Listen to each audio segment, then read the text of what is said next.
মানুহ চিনি পোৱা নাই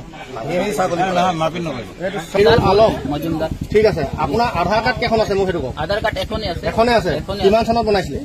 চনটোতো মোৰ মনত নাই ঠিক আছে আপুনি এইখন যিখন আধাৰ কাৰ্ড আমাৰ হাতত দেখাইছে এতিয়া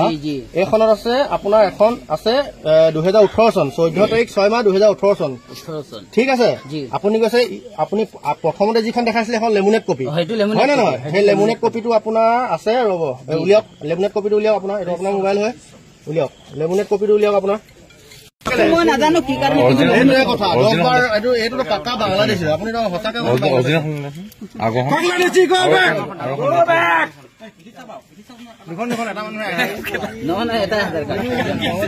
এজেণ্ট আছে ক'ত বনাইছিলে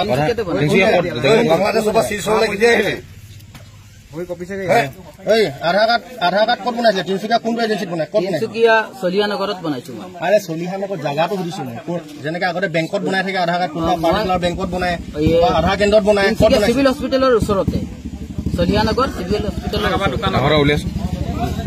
আমাৰ এই অঞ্চলটোত হিন্দু মুছলমানে বসবাস কৰি থকা আজিৰ দিনত নহয় আমাৰ ককা দেউতাহঁতৰ দিনৰ পৰা ইয়াত আছে সকলোৱে মিলাপ্ৰীতি ভাৱে আছে কিন্তু আপোনালোকৰ নিচিনা মানুহে সন্দেহজনক ব্যক্তি আপোনালোকৰ নিচিনা শিলচৰ নিচিনা জেগাৰ পৰা আহি আপুনি নিজে কৈছে আপুনি শিলচৰ পৰা অহা হয় সেই শিলচৰ নিচিনা জেগাৰ পৰা আহি কিনে আপোনালোকে সন্দেহজনক ব্যক্তি আহি আমাৰ এই অঞ্চলৰ এই মিলাপ্ৰীতি ভংগ কৰিছে আৰু আপোনাৰ এই সমাজখন এটা অশান্তি সৃষ্টি কৰিছে যাবই লাগিব আপোনাৰ ভোটাৰ কাৰ্ডত আছে এড্ৰেছ শিলচৰ আধাৰ কাৰ্ডত আছে চলিহানগৰ তিনিচুকীয়া এইটো কেনেকে হ'ব পাৰে যদি বিভাগীয় কৰ্তৃপক্ষই যদি জানে এই বিষয়লৈ এওঁৰ ওপৰত তদন্ত কৰিব লাগে আধাৰ কাৰ্ডত আছে এড্ৰেছ বেলেগ ভোটাৰ কাৰ্ডত আছে এড্ৰেছ বেলেগ গতিকে এই ব্যক্তিজনো বৰ্তমান সন্দেহ আৱদ্ধ আহিছে এওঁকো সন্দেহ আঁতৰলৈ আনিব লাগে আইনৰ আঁতৰলৈ আনিব লাগে আপুনি গম পায় নাই আপুনি মাদ্ৰাছা শিক্ষা দিছে আপুনি মাদ্ৰাছা শিক্ষা ইয়াত দিছে নহয় জানো আপুনি অসমত থাকে যেতিয়া অসমৰ তিনিচুকীয়া শুনক মোৰ কথাটো শুনক উজনি অসমৰ তিনিচুকীয়া নিচিনা এখন জাগাত আমাৰ এই লোহাই কছাৰী অঞ্চলত আপুনি যিহেতু আজি 14 বছৰ ইয়াত আছো বুলি কৈছে হয় নে নহয়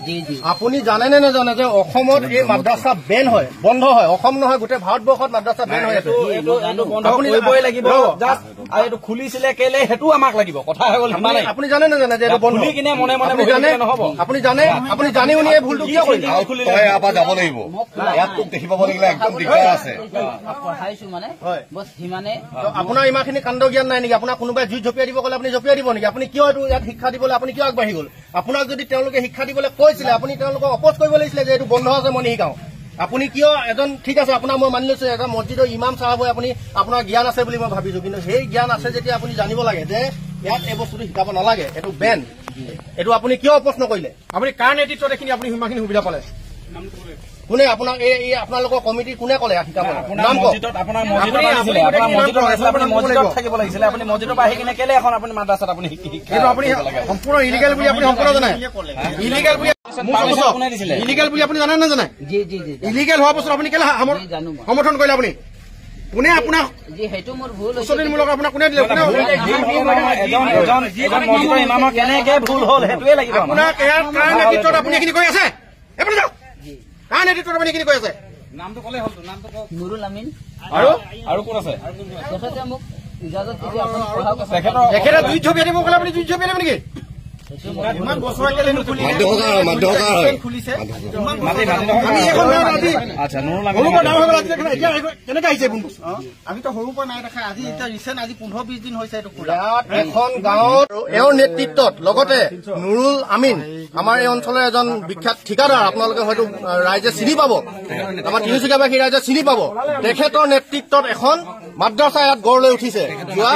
হয় এই নুৰুল আমিন যিজন ঠিকাদাৰ তেখেতৰ এই মাটিত তেখেতৰ টকা পইচাৰ বলত এই অসম আমাৰ খিলঞ্জীয়া মানুহৰ পৰা মাটি বাৰী কিনি অবৈধভাৱে মাটি বাৰী তেওঁ অবৈধ নহ'ব পাৰে যেতিয়া আমাৰ হিন্দু মুছলমান খোলা আছিলে মাটি কিনিব পাৰে তেনেকুৱা দিনতে তেওঁলোকে মাটি বাৰী কিনি ৰাখিছিলে এইবিলাক আৰু এইবিলাক মাটি বাৰী কিনি হিন্দু মানুহে মাটি আছিলে এইবিলাক মাটি বাৰী কিনি তেওঁ আজি ইয়াত মাদ্ৰাছা খুলিছে তেওঁলোকৰ মছজিদৰ ইমামক হতুৱাই তেওঁলোকে ইয়াত মাদ্ৰাছা শিক্ষা দিছে কণ কণ ল'ৰা ছোৱালী। গতিকে আমাৰ ৰাইজৰ অভিযোগ আছিলে, ৰাইজে আমাৰ গাঁৱৰ ৰাইজে